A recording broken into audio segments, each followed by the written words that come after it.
वाणी चल रही थी 14 अक्टूबर 1966 की प्रातः क्लास। पहले पेज के मध्य में बात चल रही थी। एक तरफ है पांडव और दूसरी तरफ है कौरव। कहाँ? ब्राह्मणों की ही दुनिया में एक तरफ है कौरव और दूसरी तरफ है पांडव। अच्छा, एक तरफ बता दिया और फिर दूसरी तरफ बता दिया। एक अच्छा नंबर होता है या 2 नंबर अच्छा होता है? एक नंबर अच्छा होता है। और नंबर 2 अच्छा नहीं होता है। अच्छा, तो दूसरी तरफ है पांडव। अंधे उनको कहा जाता है जो रचयिता और रचना के आदि मध्यंत को नहीं जानते। कौरव किसकी औलाद थे? अंधे धृतराष्ट्र की औलाद। धृतराष्ट्र किन्हें कहा जाता है? शास्त्रों में जितने भी नाम हैं वो काम के आधार पर नाम पड़े हैं। धृतराष्ट्र अर्थात जिन्होंने धन संपत्ति को धर लिया। क्या? जैसे आपके पास से कुछ धन संपत्ति है, आपको पता चला चोर आने वाले हैं, आपने उस धन संपत्ति को हमारे पास रख दिया अमानत में। चोर नहीं आए, कुछ दिनों के बाद आप मांगने आए कि हमारी संपत्ति हमें वापस दे दो। हमने कह दिया हमारे पास नहीं है, हम धर के बैठ गए। तो ऐसे दूसरों की धन संपत्ति को धर के बैठने वालों का नाम पड़ता है धृतराष्ट्र।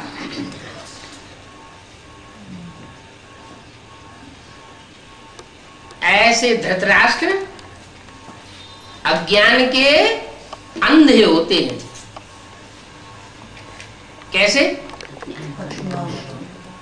किसी दूसरे की चीज लेकर के बैठ जाना और उसे अपना बना देना, उससे क्या वो चीज हमारी हो जाएगी?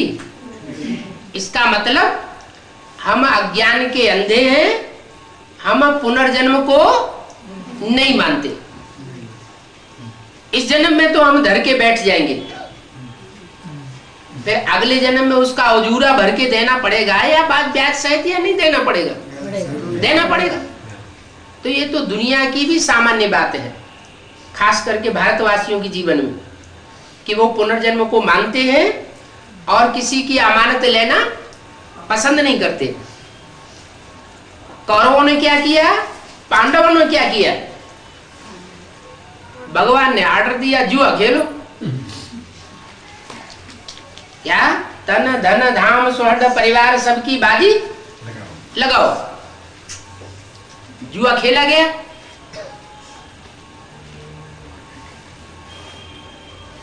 कौरवों ने किसी की दूसरे की सिखावनी मान ली।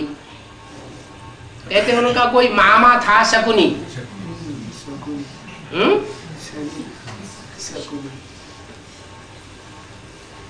तो उसने कहा समझाई दिया।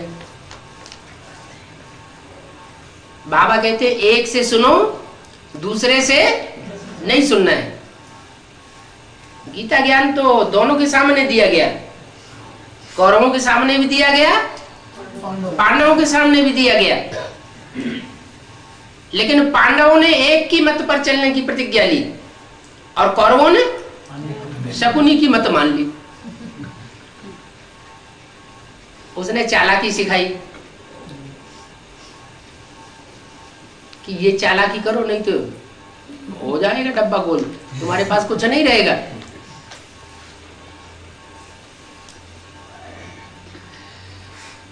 जो धृतराष्ट्र के बच्चे थे वो तो तादाद में 100 थे, तो उनको ये भी घमंड आ गया कि हमारे पास तो बड़े जनबल है। भले जुए में जनबल, धनबल, तनबल सबकी बाजी लगाई गई। पांडवों ने जो बाजी लगाई उस बाजी को भी हड़प कर गए। हालांकि उनका आधा हिस्सा था और कौरवों ने अपने तो अपनी मुट्ठी में रखा ही। तो ये प्रैक्टिकल बातें कहां की हुई? ब्राह्मणों की संगमी की दुनिया में ऐसे ऐसे ब्राह्मण हैं जिन्होंने वो विनाश की घोषणा तो कराई कि अब दुनिया खलास होने वाली है, जो भी तन धन धाम स्वर्ग परिवार है सबकी बाजी लगाए लो, नहीं तो सब खलास हो जाएगा। तो पांडवों ने तो अपना तरीदार कर दिया, जो था सब कुछ सच्चाई से ईश्वरीय सेवा में लगा दिया। क्योंकि भोले बाप के बच्चे भी कैसे होते हैं? भोले होते हैं। भोलेनाथ की आज्ञा हुई, उन्होंने सर माथे पर धारण की और सारा स्वाहा कर दिया। कौरवों ने क्या किया? जो कुछ अपना ईश्वरीय सेवा में लगाया, तन धन धाम स्वर्ग परिवार, उसका एडवर्टाइजमेंट बहुत किया। क्या 10 का नोट 100 का नोट अगर दिया तो सबको दिखा दिखा के दिया, देखो हम दे रहे हैं, ये लो। खूब एडवर्टाइजमेंट किया। अगर तन अर्पण किया, चाहे बीवी बाल बच्चों का चाहे अपना, तो खूब ढोल पीटा, देखो हमने अपना अर्पण किया है, हमने सब कुछ अर्पण कर दिया, यहां तक कि अपना तन भी हमने नहीं रखा। और चारों तरफ ढोल ज्यादा पीटते हैं, ज्ञान कम सुनाते हैं, अपने अर्पण महता का ढोल ज्यादा पीटते हैं।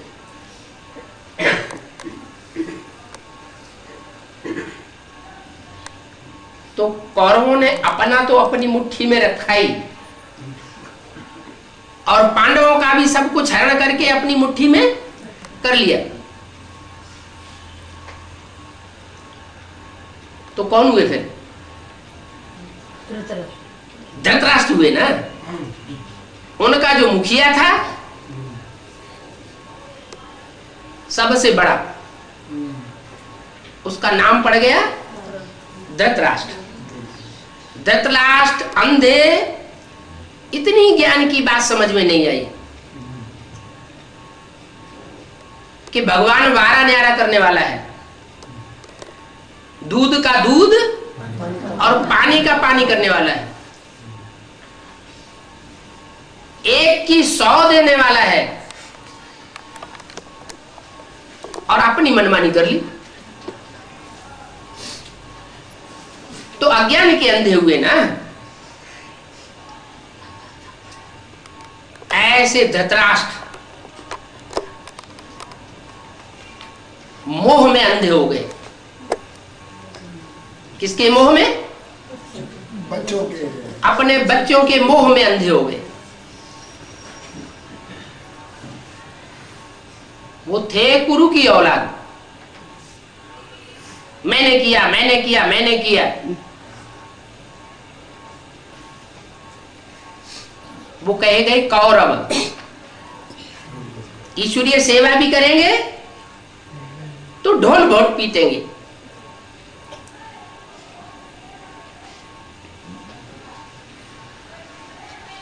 भारतीय परंपरा में ज्ञान और योग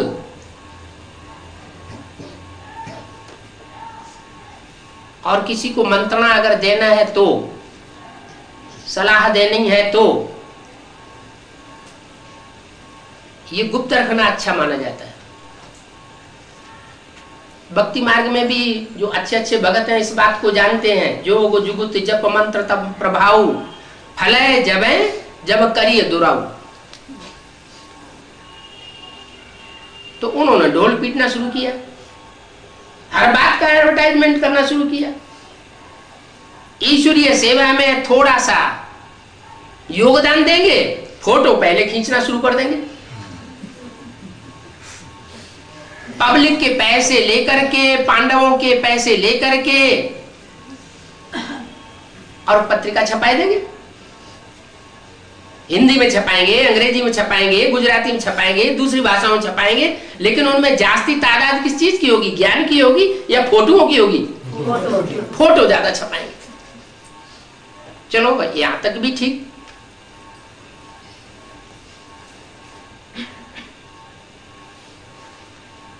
जो भगवान का सच्चा स्वरूप है फोटो में, क्या सच्चा स्वरूप है? त्रिमूर्ति शिव कहा जाता है। तो शिव की उन तीनों मूर्तियों को छुपाए देते हैं और अपनी मूर्तियों को प्रत्यक्ष करते हैं। पंपलेट्स में प्रत्यक्ष करते हैं, छोटे छोटे किताबें छपाते हैं उनमें प्रत्यक्ष करते हैं, वॉलपेपर चिपकाए जाते हैं उनमें प्रत्यक्ष करते हैं, रेडियो में प्रत्यक्ष करते हैं, अखबारों में प्रत्यक्ष करते हैं। शिव की त्रिमूर्ति उड़ाई दी और देहधारियों के चित्र तीन मूर्तियों के रख दिए। बंगलौर में कोई बड़ा प्रोग्राम करेंगे तो वहां त्रिमूर्ति अलग, लेकिन उनमें एक मूर्ति जरूर वही होगी, क्योंकि देव देव क्या कहा जाता है? महादेव। तो वो मुकर्रर रहता है और बाकी एक दो मूर्तियां जो रह जाती हैं वो बदलती रहती हैं। चाहे वो दिल्ली में प्रोग्राम करें चाहे कलकत्ते में प्रोग्राम करें, एक मूर्ति साकार में पक्की रहेगी और बाकी मूर्तियां परिवर्तित हो जाती हैं लोकल के हिसाब से। माना करते कम है और दिखावा जास्ती करते हैं। बाबा का नियम क्या है? ज्ञान में बताया हुआ दान के लिए क्या नियम है? गुप्त दान महाकल्याण। एक देने वाला और दूसरा लेने वाला, अगर तीसरे को पता चलता है तो उसकी ताकत कम हो जाती है, चौथे को पता चलेगा तो और कम हो जाएगी, पांचवें को छठे को जितनों को पता चलता जाएगा उसकी ताकत खत्म होती जाए, यहां तक कि इस जन्म का इसी जन्म में भोगने की बात शुरू हो जाती है। कौरवों की तरफ से अभी भी सेवाएं हो रही है, लेकिन अभी सेवाएं हो रही है, अभी उसका फल मान मर्तबा भोग लिया जा रहा है, भविष्य में कुछ भी मिलने वाला नहीं है।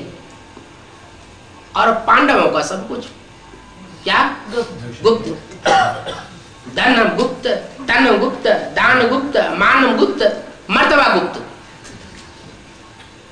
तो ऐसे पांडव संख्या में बहुत थोड़े हैं, वो पंडा पुत्र कहे जाते हैं। पंड धातु से बनता है पंडा। पंड माने ले जाना। कौन ले जाने वाला है? एक शिव बाप, वो है ले जाने वाला, पार ले जाता है। वो सब पंडे के पुत्र पांडव और कुरु के पुत्र कौरव। रव माना शोरगुल, कौ माने कौआ, जो कौए की तरह एडवर्टाइजमेंट करके शोरगुल बहुत कर देते हैं, लेकिन काम कुछ भी नहीं करते।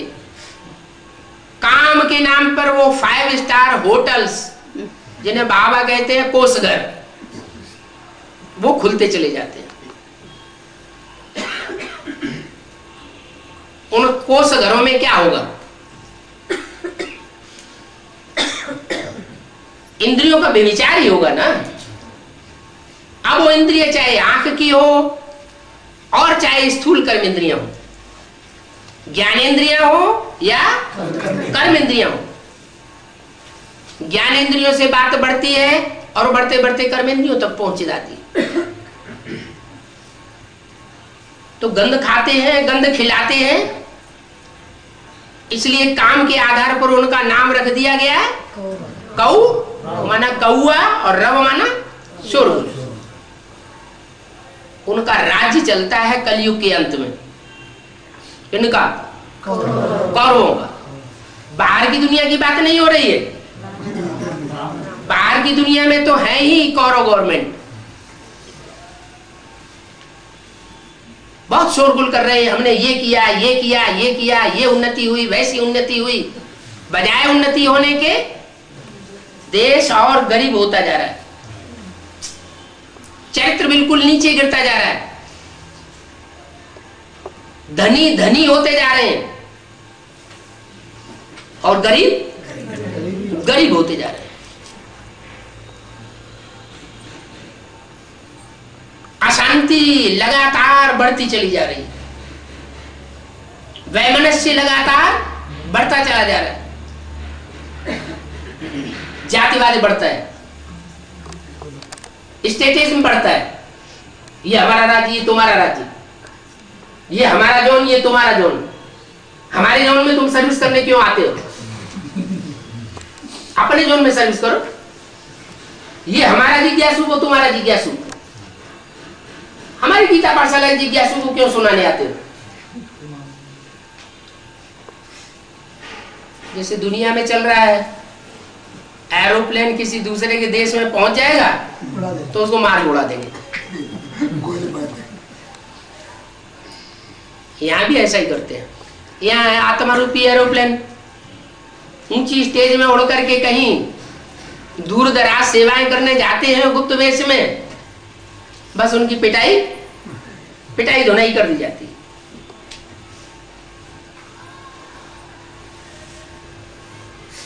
तो कौरवों की और पांडवों की लड़ाई है, दूसरी तरफ है कौरव,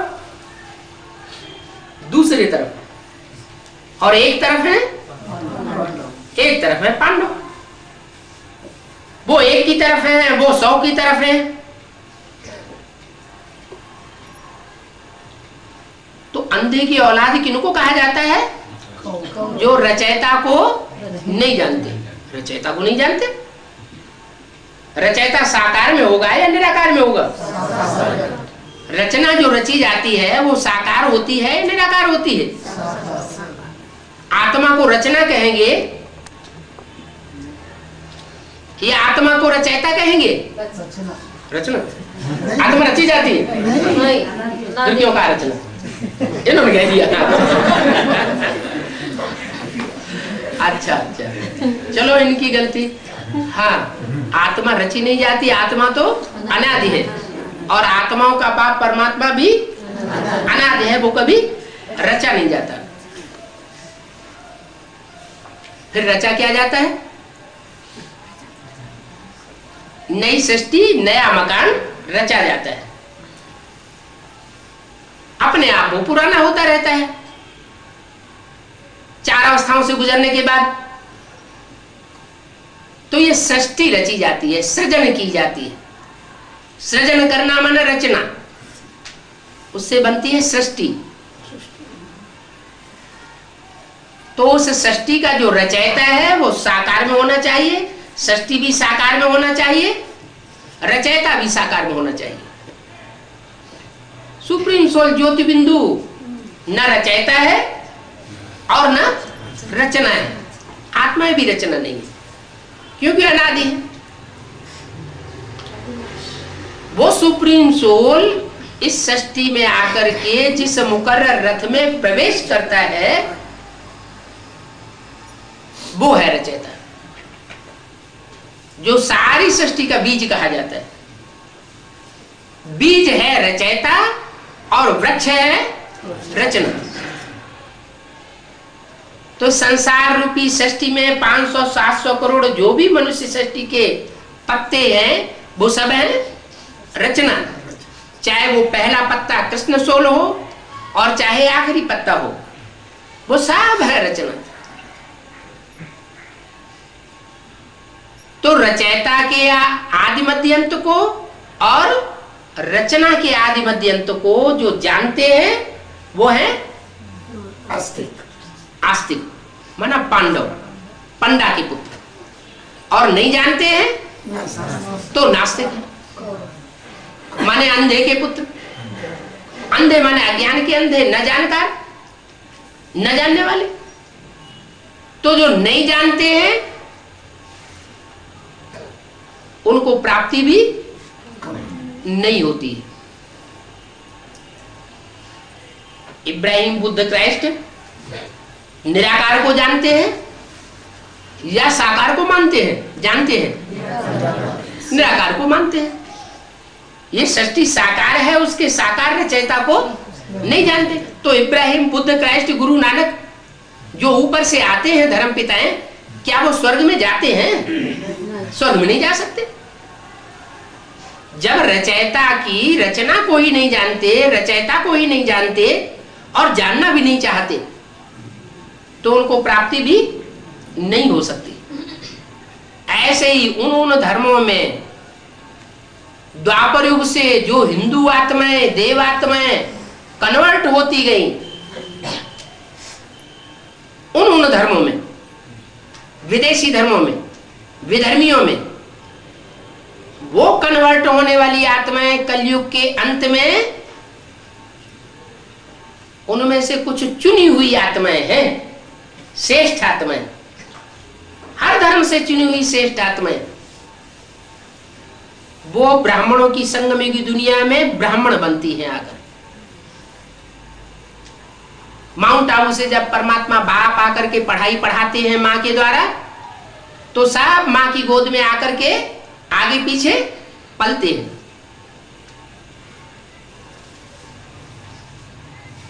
जिन्होंने वर्षा लिया था परमात्मा बाप से डायरेक्ट इसी जन्म में पढ़ाई पढ़ के, वो होते हैं सूर्यवंशी। और जो वर्षा प्राप्त नहीं कर पाते इसी जन्म में, अगले जन्म में प्राप्ति करते हैं, वो है अज्ञानता की औलाद, अंधे की औलाद।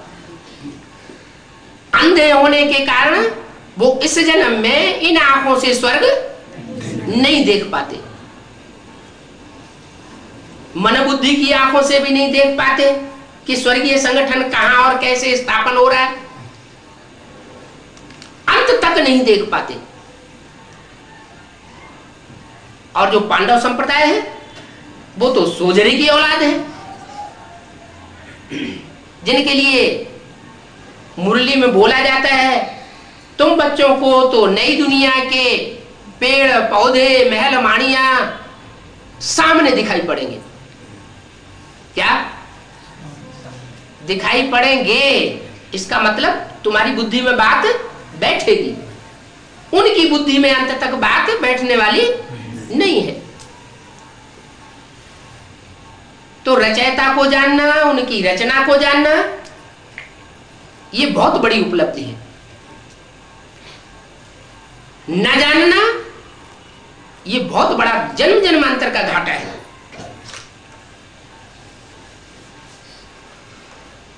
सोजरे उनको कहा जाता है जो बाप द्वारा रचयिता और रचना को जान करके पुरुषार्थ करते हैं। तुम समझाते हो हमको राजभाग मिला है, तब तो चित्र दिखाया हुआ है। क्या है? कौन सा चित्र दिखाया हुआ है? लक्ष्मी नारायण का चित्र राजभाग का दिखाया हुआ है।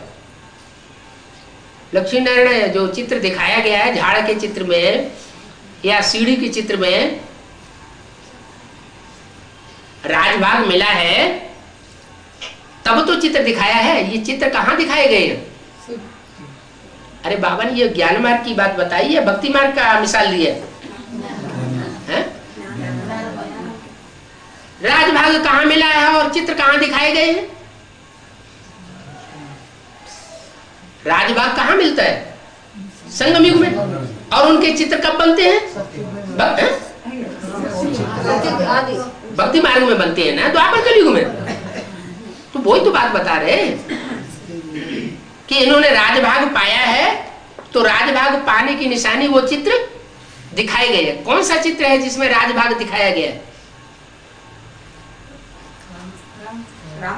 हाँ, क्या क्या? हाँ, राम की जो राजगद्दी का चित्र है, राम पट्टाभिषेक। हाँ, राम पट्टाभिषेक का जो चित्र है वो भक्ति मार्ग में दिखाया जाता है ना, बनाया जाता है ना। तो बाप तो बच्चों को इमर्ज करके बात बोलते हैं। तो जब ये बात बोली तो राम की आत्मा बाबा के सामने, बुद्धि के सामने इमर्ज हो जाती है। तो बोलते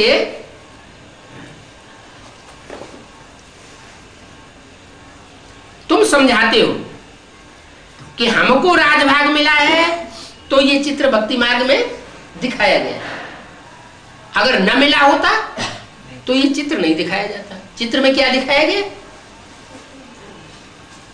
कुछ दिखाया गया होगा ना, चित्र में कुछ चित्रण किया गया होगा, कोई चरित्र दिखाया गया होगा ना। क्या चरित्र दिखाया गया? ताजपोशी हो रही है। ताजपोशी किसकी हो रही है? राम की। और ताजपोशी किसकी हो रही है? सीता की।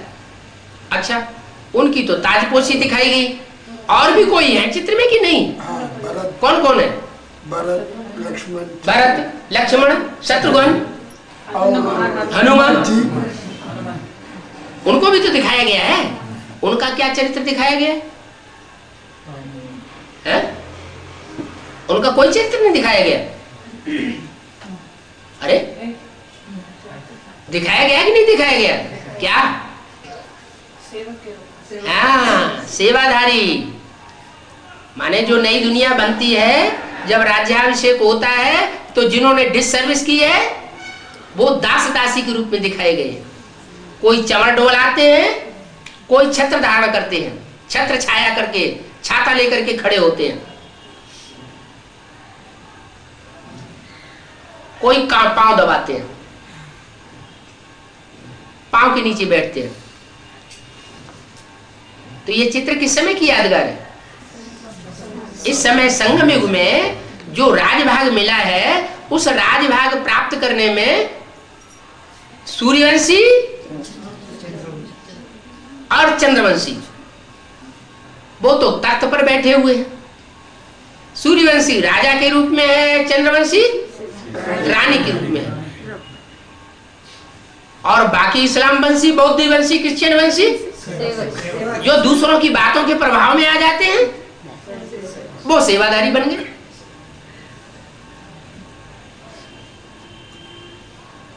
आज से पहले 1 सप्ताह से जो वाणी चल रही है लगभग, वो इसी बात पर चल रही है।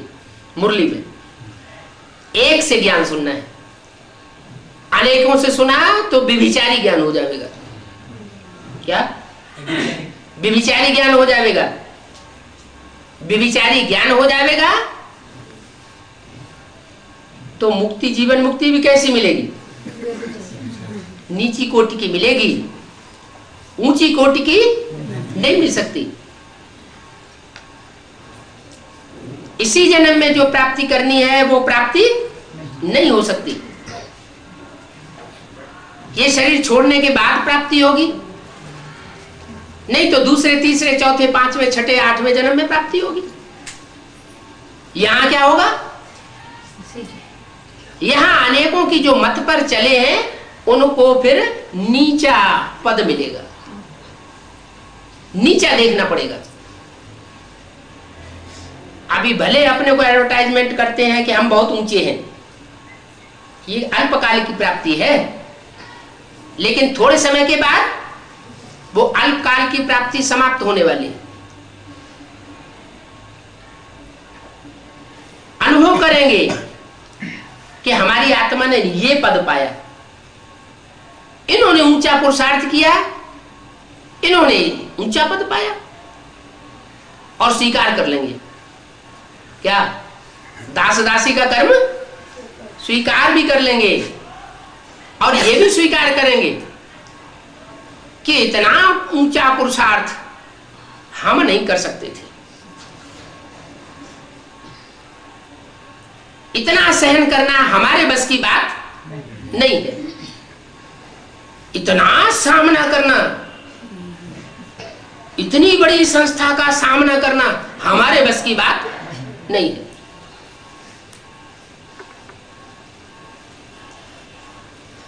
तो तुम्हारा तो तन जो भविष्य में बनने वाला है,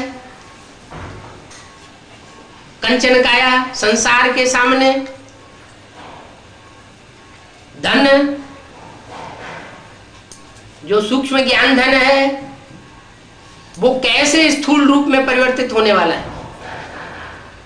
क्या यहाँ के रोडपति हैं और वहां के क्या हो जाएंगे? करोड़पति हो जाएंगे। दुनिया का सारा सोना चांदी तुम सूर्यवंशी बच्चों के हाथ में आने वाला है।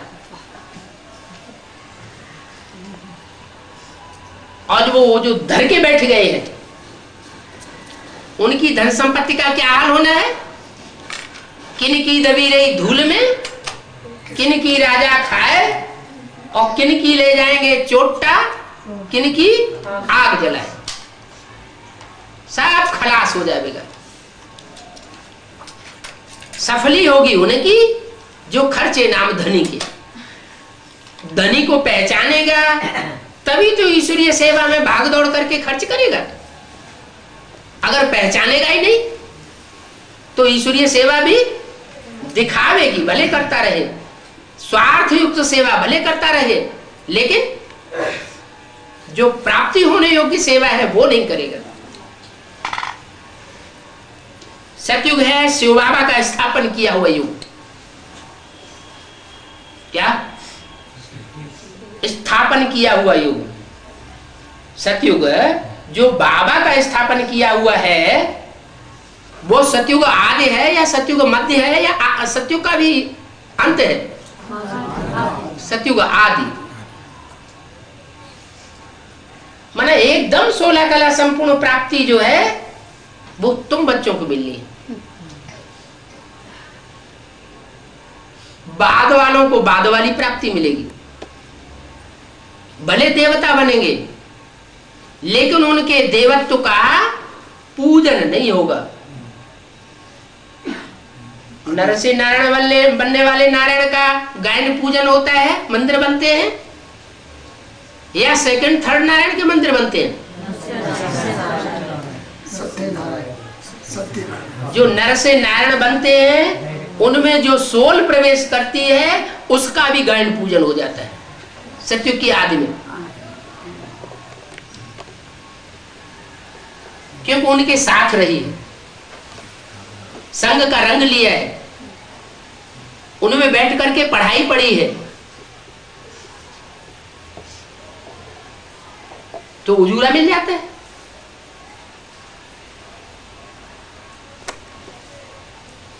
तो सतयुग आदि में स्थापन करता हूं। किसका रचा हुआ है सतयुग आदि?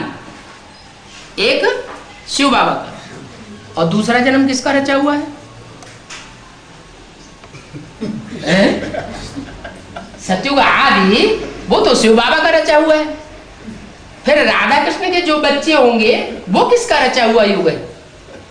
दूसरा जन्म नंबर 2 का जो सतयुग है, दूसरा जन्म होगा ना, लक्ष्मी नारायण भी तो होंगे दूसरे जन्म में, तो वो किसके रचे हुए?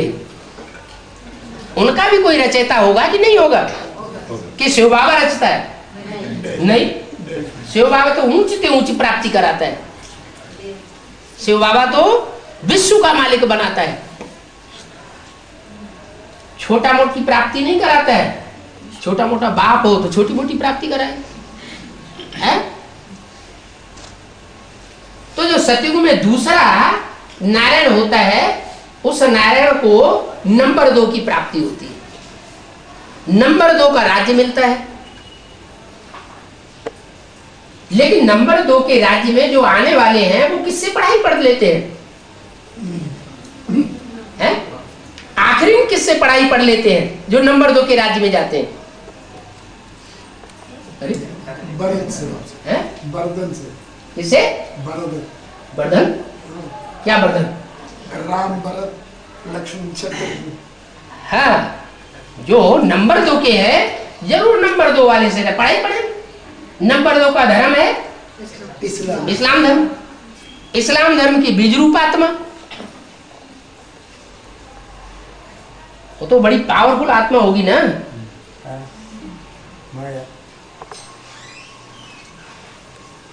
और उनसे पढ़ाई पढ़ने वाली जड़ आधार मूर्त जो सतयुग में सेकंड नारायण बनता है। सेकंड नारायण तो बनता है, लेकिन क्या उसका गायन पूजन होता है? नहीं होता। तो किससे प्राप्ति करता है? केतु से। अरे दास दासी तो बनेंगे, दास दासी बनेंगे ना, तो दास दासी क्या वहां बनेंगे जाके या यहाँ बनेंगे? यहाँ बनेंगे। जब यहाँ दास दासी बनेंगे तो वो प्राप्ति किससे करते हैं जो यहाँ दास दासी बन जाते हैं? वो इब्राहिम का बीज, वो इब्राहिम का आधार। इब्राहिम की आधारभूत तो कोई आत्मा यज्ञ में है कि नहीं? यज्ञ के आदि में भी रही होगी, वो बीज भी होगा तो आधारभूत जड़ भी होगी। बीज से जड़ निकलती है। अभी भी ऐसे ही होने वाला है। जो सेकंड नारायण का पद प्रत्यक्ष होगा, वो सेकंड नारायण स्वयं रियलाइज करेगा कि हम सेकंड नारायण बनेंगे। अनुभव तो अभी भी हो रहा है, लेकिन अभी समझते हैं क्या, हम तो ब्रह्मा सरस्वती के वारसदार बनने वाले हैं। हम यहाँ भी वारसदार हैं और वहां भी वारसदार होंगे, लेकिन उनको बुद्धि में ये नहीं आता कि ब्रह्मा सरस्वती किसके वारसदार बनेंगे। तुम्हारी बुद्धि में समझ में आता है। क्यों? क्योंकि तुम रचयिता की औलाद हो। जो रचयिता की औलाद है वो रचयिता समान, बाप समान बच्चे हैं। वो भी रचना रचते हैं। हर सितारे में अपनी अपनी दुनिया समाई हुई है। पहले जन्म की जो प्रजा होगी उसकी भी कोई भारी शिफ्ट होगी। क्या शिफ्ट होगी? क्या शिफ्ट होगी? जो दुनिया जानेगी।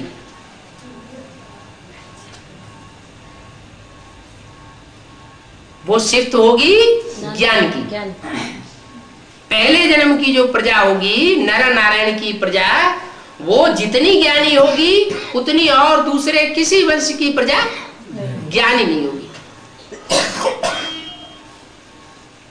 वो ज्ञानी तू आत्मा मुझे विशेष प्रिय है। क्यों प्रिय है? क्योंकि वो रचयिता को जानते हैं और रचना को जानते हैं। शिव बाबा कहते हैं, बच्चे कहते हैं, बाबा तुमने हमें क्यों चुन लिया? मुझे निर्गुण हारे में कोई गुण नहीं, हमको क्यों चुन लिया? तो बाबा क्या जवाब देते हैं? बच्चे, तुम्हें एक गुण बहुत भारी है जो दुनिया में और किसी के पास नहीं है। न दीदी में है, न दादा में है, न दादाओं में है, न दादियों में है। कौन सा गुण? बाप को पहचानने का गुण जो तुम्हारे अंदर है, वो गुण और कोई के अंदर नहीं है। रचयिता को जानना और उसकी रचना को जानना। वो ज्ञान बहुत सुनाते हैं कौरव, लेकिन ज्ञान सुनाते हैं कि परमात्मा सर्वव्यापी नहीं है, लेकिन खुद नहीं जानते कि एक व्यापी कहां है। ज्ञान सुनावेंगे बहुत लंबा लंबा चौड़ा चौड़ा करके, पहले सुनाते थे, अभी थोड़ा गुप्त कर दिया। गीता का भगवान कृष्ण नहीं है, निराकार शिव है, लेकिन खुद अंदर से नहीं जानते कि गीता का भगवान जो निराकार शिव है, जो गीता ज्ञान दाता है, जरूर कोई मुख से ही दाता होगा। मुख से गीता ज्ञान देता होगा या परमधाम से, अर्श से ऊपर से टपकता होगा। मुसलमान लोग क्या कहते हैं? अल्लाह मियां ने ये फरमाया, अल्लाह मियां ने वो फरमाया। तो अल्लाह मियां ने क्या आसमान से फरमाया? आसमान से आवाज आती थी, आकाशवाणी होती थी क्या? वो भगत लोग भी ऐसे ही कहते हैं भक्ति मार्ग में, भगवान ने आकाशवाणी की। अब आकाशी वाणी तो कोई होती नहीं है। भगवान तो जब गीता का भगवान कहा जाएगा तो जरूर कोई मुख से सुनावेगा।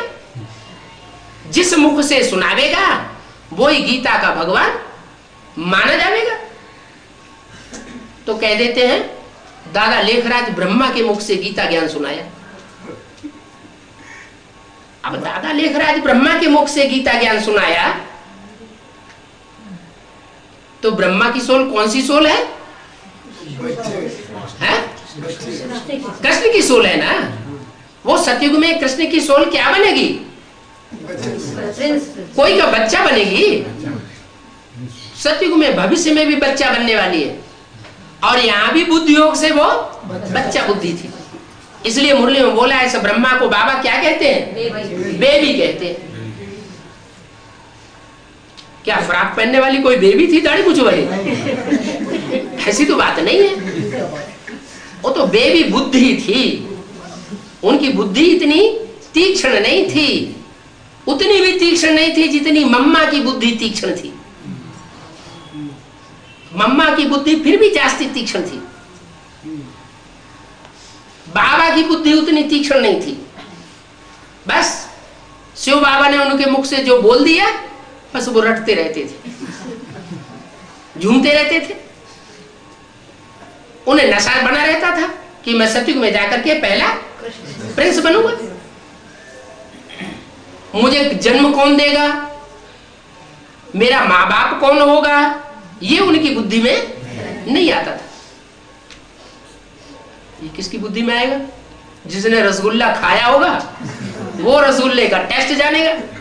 जिसने कभी रसगुल्ला खाया ही नहीं होगा उसे रसगुल्ले का टेस्ट कैसे पता चले? तो जिन आत्माओं के अंदर वो संस्कार भरे हुए हैं, कौन से संस्कार? ऑलराउंडर पार्ट बजाने के, जिन्होंने दुनिया का विनाश भी देखा है इन आंखों से, वो आत्मा में संस्कार भरे हुए हैं कल्प कल्पांतर के, और जिन्होंने नई दुनिया की स्थापना के काम में अंत तक पूरा सहयोग भी दिया है। नई दुनिया कैसे बनती है, नया संगठन कैसे बनेगा, ये उनकी आंखों के सामने घूमता रहेगा। मनन चिंतन मंथन अभी भी चलता रहेगा। और जिन्होंने नई दुनिया बनाने में सहयोग नहीं दिया होगा, क्या जो सृष्टि के 4.5 लाख प्रिंस प्रिंसेज पहले जन्म के बच्चे हैं, उनको जिन्होंने जन्म नहीं दिया होगा, उनकी बुद्धि में ये कोई बातें चलेंगी ही नहीं। ये हर एक आत्मा के अंदर अपने अपने संस्कार मुद्रे हुए हैं।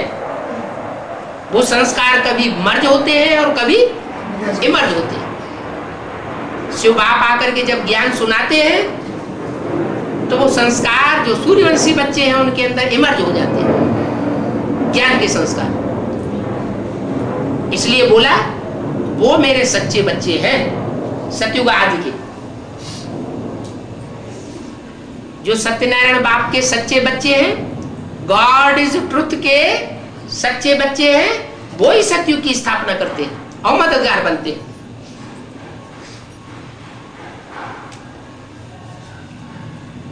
तो सतयुग है स्थापन किया हुआ शिव बाबा का, इसलिए इनका नाम पड़ा है शिवालय। क्या इसका नाम क्या पड़ा? शिवालय। शिवालय क्या होता है? शिवालय में क्या खासियत होती है? शिवालय में खासियत होती है, कोई भी पुराने मंदिर में चले जाओ, यादगार बनी हुई है, बीच में शिवलिंग रखा हुआ है ऊंची स्टेज में है, और आसपास देवताएं बैठे हुए हैं। इससे क्या साबित हुआ कि जो भी राई काई आसपास बैठे हुए हैं वो है नंबरवार बच्चे, और बीच में कौन है? उनका बाप। जैसे घर में भी बाप बैठा होता है तो 8-10 बच्चे होते हैं तो सब आसपास घेर करके बैठते, तो ऐसे ही वो बाप है, वो बच्चे हैं, सब एक को याद करते हैं।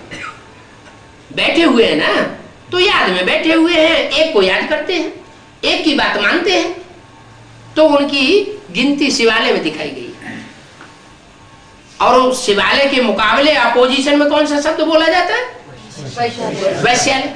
वैश्यालय में क्या होता है? वैश्या का जो घर होता है वो आलय कहा जाता है। आलय माने घर, वैश्यालय माने वैश्या का जो घर है, उस घर में जो आएगा सो अपना हुद्दा जमाएगा, उसके ऊपर मालिकाना झाड़ेगा। हमने इतना पैसा दिया, हमने इतना पैसा दिया, हमने मकान नाम किया, हमने गाड़ी इसके नाम की, ये हमारी है। तो क्या कही जाती है? वैश्या। वो वैश्या फिर अपने डायरेक्शन भी झाड़ती है। क्या उससे कुछ काम लेना हो तो वो अपना डायरेक्शन झाड़ेगी, ये करना है, ऐसे करना है, वैसे करना है, भले जानती है कि मुझे इनके कंट्रोल में भी चलना पड़ता है, लेकिन वैश्यालय में फिर भी अगर पुलिस आएगी तो किसको कहेगी, कौन है मुखिया? तो वैश्यालय में जो आने वाले हैं लफंगे कहा जाता है, या उनको क्या कहा जाता है,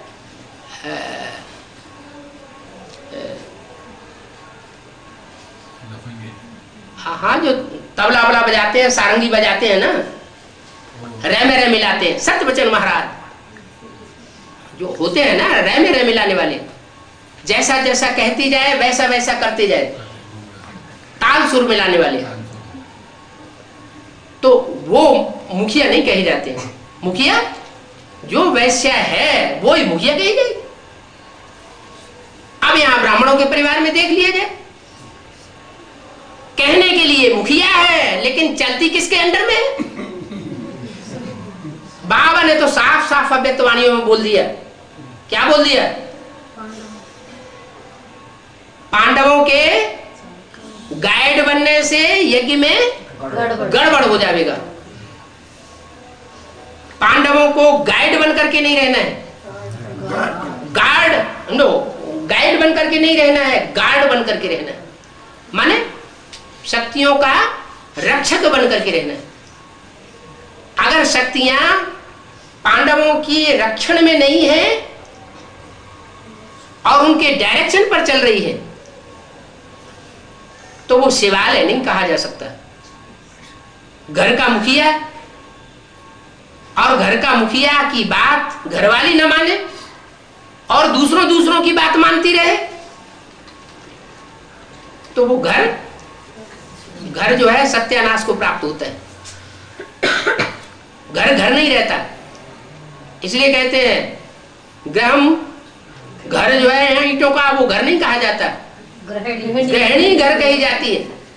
गृहिणी अगर अच्छी हो तो घर स्वर्ग बन जाए, और गृहिणी अगर अनेकों की मत पर चलने वाली हो तो घर नरक बन जाता है।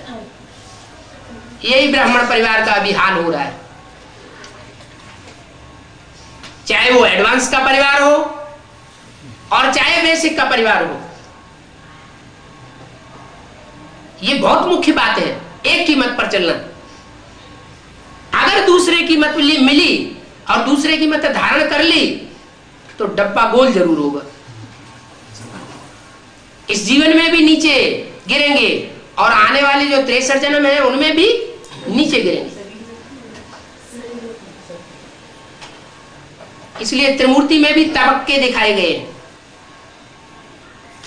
उन तबक्कों में एक है सुखधाम, एक है शांतिधाम और एक है दुखधाम।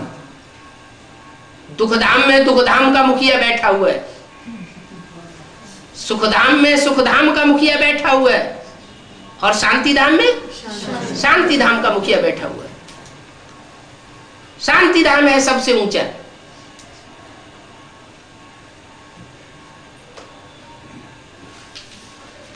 तो अभी हमारी दुनिया बन रही है, 63 जन्म की भी दुनिया अभी बन रही है, और 21 जन्म की जो प्राप्ति हमको अभी होती ही है, बाप से डायरेक्ट होती है।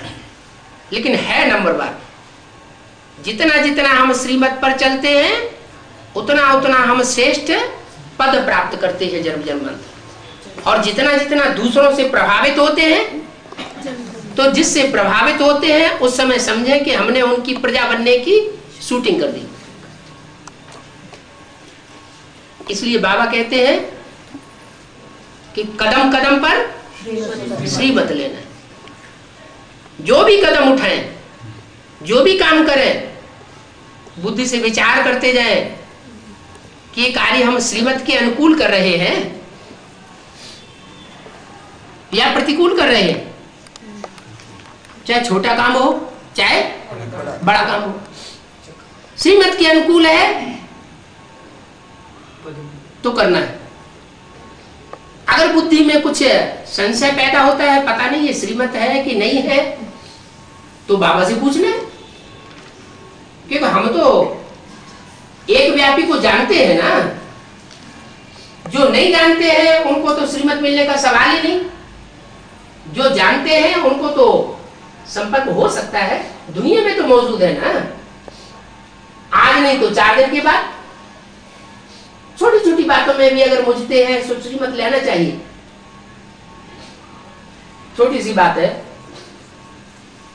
लैट्रिन जाना है तो नहाना है कि नहीं, बहुत से प्रश्न कर देते हैं। है तो छोटी सी बात, तो मुझते हैं तभी तो प्रश्न कर रहे हैं। सामान्य रोजमर्रे की जिंदगी में लैट्रिन जाते हैं, कारण या कारण माया के प्रभाव में आकर विकार में गिर पड़ते हैं। एक है हद की गंध और दूसरी है बेहद की गंध। एक है हद का स्नान और दूसरा है बेहद का स्नान। तो दोनों के लिए बात लागू होती है।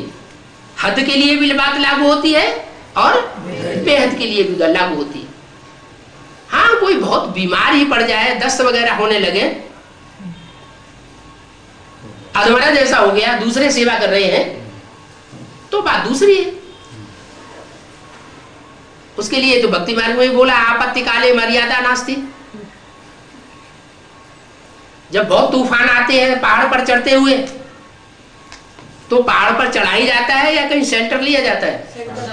शेल्टर लेना पड़ता है ना। तो कोई कहे अरे तो ये तो नीचे गिर गया, नीचे क्यों आ गया, ये तो भगवान से पढ़ाई पढ़ रहा है। नहीं, टाइम देखा जाता है, स्थान देखा जाता है, वातावरण देखा जाता है, समय देखा जाता है, उसके अनुसार श्रीमत लेनी पड़ती है। तो श्रीमत से सदगति और मनमत या मनुष्य मत से दुर्गति। ये बात को बहुत पक्का रखना है अंत तक।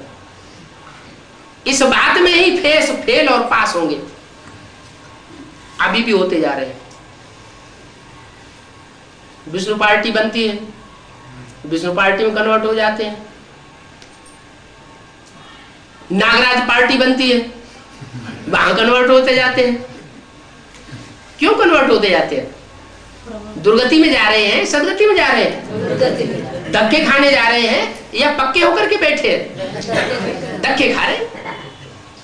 अभी भी भक्त हैं, अभी भी धक्के खा रहे हैं, अभी भी अंधे की औलाद अंधे हैं, भले एडवांस में है, नाम मात्र के लिए एडवांस में आ गए। उन्होंने अपने बाप को पहचाना नहीं। बाप को पहचाना नहीं है तो बाप से प्राप्ति भी नहीं कर सकते। बाप को लात मार देते हैं और देहधारियों को अपना लेते हैं। तो ये बात जो फाइनल परीक्षाएं होंगी वहां भी ये बात लागू होगी। क्या? अंतमते सो गते। जो जिसकी मत पर चल पड़ेगा अंत में उसी धर्म में चला जाएगा।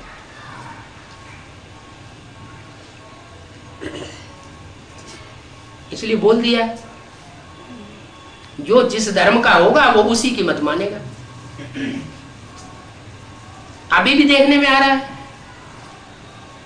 उनको कितनी भी बढ़िया नॉलेज सुनाओ, अच्छे से अच्छा एडवांस का बढ़िया से बढ़िया पुरुषार्थी उनको नॉलेज सुनाए, धारणावान उनको जाकर के नॉलेज सुना दे, खुद भगवान भी जाकर के उनको नॉलेज सुनाए, तो भी क्या कहते हैं?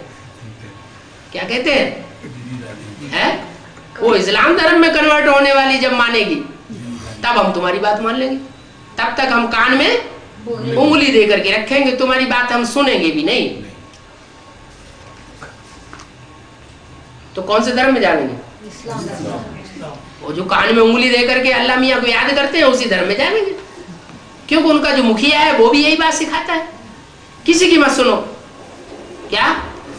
मुरली के अनुसार बात हो, अगर मुरली में भी वो बात हो तो भी मत सुनो। क्या करो? शिव बाबा को याद करो, अल्लाह मियाँ को याद करो और किसी की बात मत सुनो, कान में उंगली दे लो। तो बाप आया हुआ है सतयुग आदि का, ऊंचे से ऊंची प्राप्ति कराने वाला, सतयुग स्थापन करने वाला, इसलिए उनका नाम शिवालय पड़ा हुआ है। वो सतयुग और त्रेता युग दोनों युग में शिवालय कहा जाता है। भले ग्रेड नीचे गिर जाता है त्रेता में, तो भी क्या कहा जाएगा? शिवालय।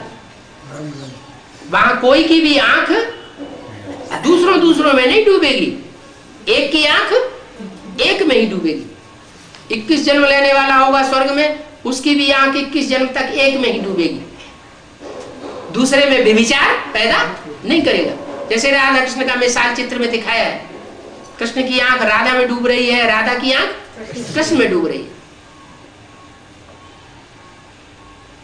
और वैशाल्य किसके द्वारा बनाया जाता है? द्वापर में, द्वैतवादी युग में, जहां दो दो मतें शुरू हो जाती है। द्वैतवादी मत पर जो चल पड़ते हैं उनके लिए वो द्वापर बना हुआ है। वहां से वैशाल्य शुरू होता है, विषय से दुनिया शुरू होती है विषय विकारों की। उस विषय विकारों की दुनिया में फिर वैश्य बनना पड़ता है। वैश्य का जीवन बहुत दुखी जीवन होता है, कुछ बोल भी नहीं सकती किसी से, कुछ कह भी नहीं सकती।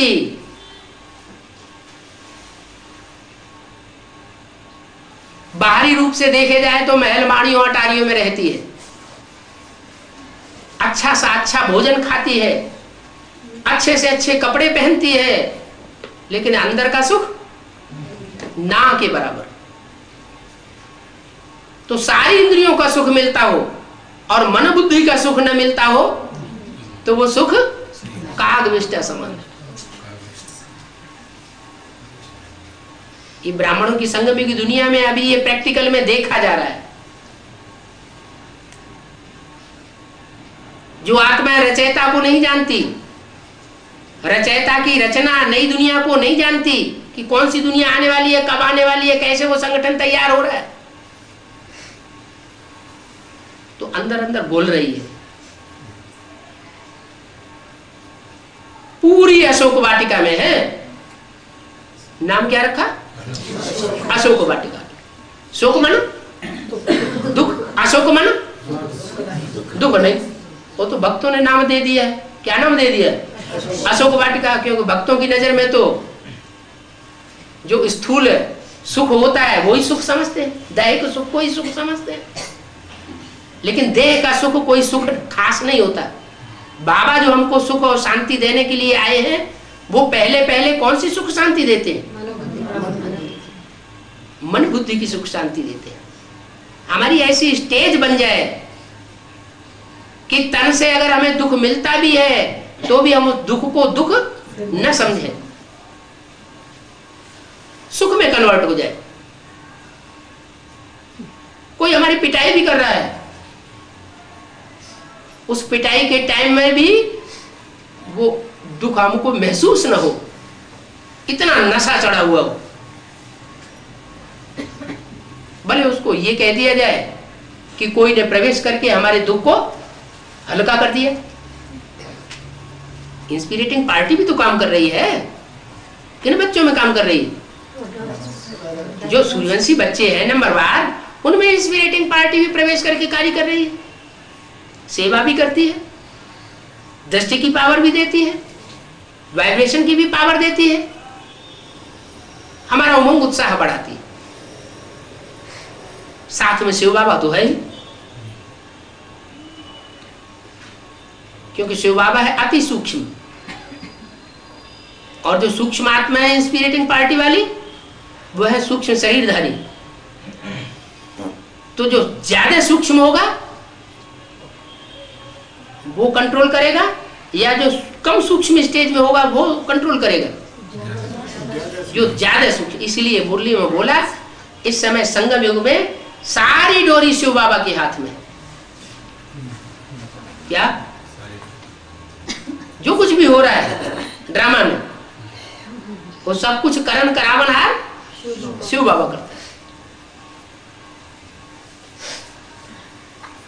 उंगली नहीं उठा सकते, फिर भी कि पाप भी वही करा रहा है, पुण्य भी वही करा रहा है, अच्छा भी वही कराता है, बुरा भी वही कराता है। नहीं, जो अच्छा कर रहे हैं वो ड्रामा प्लान अनुसार बहुत अच्छा कर रहे हैं, और जो बुरा भी कर रहे हैं वो भी अपने कर्मों के आधार पर बुरा कर रहे हैं, उन हल्के हो रहे हैं।